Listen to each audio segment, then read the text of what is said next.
listening to Greater Good Radio Hawaii. Please visit us online at greatergoodradio.com. Today's guest is Susan Page, founder of known international fashion and photo companies, Susan Pages, and currently the vice president of Coffee Enterprises, Inc. Susan writes a column for Midweek under Susan's Page, focusing on social and political issues facing Hawaii and the nation. Once you got your business started, how was it in the beginning stages? Was it pretty simple? Was it just you wanted to pull out your hair? How was it? All of the above. It wasn't simple. I was simple.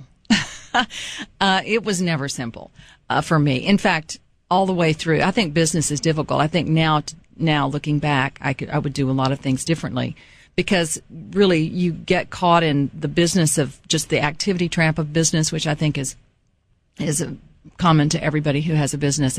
And I'm kind of a marketing person. I see things as, my job is to get people to know who we are. Maybe to develop a good product, obviously, but to get people to know who we are. I wasn't necessarily good at the accounting side or operations, but I could really get people to know who Susan Page Modeling, what Susan Page Modeling was and what it was all about. And so those were my two things that I mean, it's sort of instinctive that, if you're going to start a business, the product. I created the product essentially, and then to get it out there. So that's really, it was never easy though. I always felt from day one that I wasn't equipped with some kind of, business school knowledge that I needed. And I really do believe business schools are good in the way that it teaches you an awful lot about the financial side. We never got in trouble. We had very, very good people watching our, taxes, which is a huge burden on every business here in the state, which we can talk about if you'd like. But I always had good people, accounting people. But I think you have a greater understanding if you go to business school. But I didn't.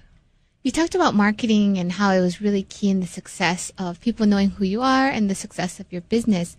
Are you able to share with us maybe 3 things that you found were the key things of successful marketing? Sure. For the first and most important thing is know who your customer is. Know your market. That's the very, very key thing. And listen. I came here from Texas. I had lived in Hawaii in 1968 and 1973, but I knew very well that I could bring some of my experience, but I couldn't bring to Hawaii what Hawaii was. I had to learn that. I had to spend a lot of time finding out who was my market. And it turned out that, of course, it was teenagers. Well, where were these teenagers from? Where did they live? What were their lifestyles? What did they want? What did they need?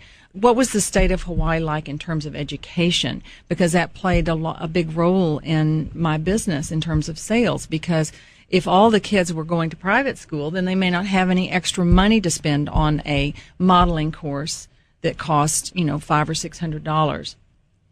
But if there were plenty of students that didn't go to private school and their parents felt that they needed that was something maybe they could afford to give them if they couldn't afford to send them to private school, then that, they became a definite target for selling to our marketing to our customers. So I had to do a lot of learning. I think that is a very number 2 is developing a good marketing plan. Now, I did this for our company in California, Freeze Frame, but I didn't really do that so much here, but I highly recommend it. You have to understand then how, besides knowing who, you have to understand how to reach those people. And I just basically did what the owner before me had done, and that is to go out and into the schools. As much as I could be in the school, teaching classes on self-improvement or on health or, just sort of poise, that sort of thing. That's what the teachers wanted us to come out, me and my staff, to come out and teach the students. And so that was there was, of course, who, then how. And then basically then if you're going to advertise, you've got to understand the advertising market. And we did some radio and television and learning that. So I guess that's really pretty basic. But I think key is knowing who it is you're marketing to. You mentioned that you would do some things differently if you did it over again. What would some of those things be? Well, one of the things I think would have been to not get so stressed out with trying to do too many things. I felt that, and I still do feel that part of what my company was built on was goodwill and good relations and being known in the community, because people were trusting their daughters and sometimes their sons to me, to my care. And so my reputation, I needed people to know who I was. And part of that was being out in the community. So I did a lot of things, and maybe some were a little unnecessary because it did cause a little stress. I think the other thing is knowing to, when not to expand. I think that's always a big issue in business is, when to say there's a point of diminishing returns on expansion of overhead. And sometimes we said, okay, we'd bet, okay, we're going to get, if we take on this much more space, we're going to get this many more customers. It's a supply and demand issue. And sometimes I think it's better to not do that. I don't know.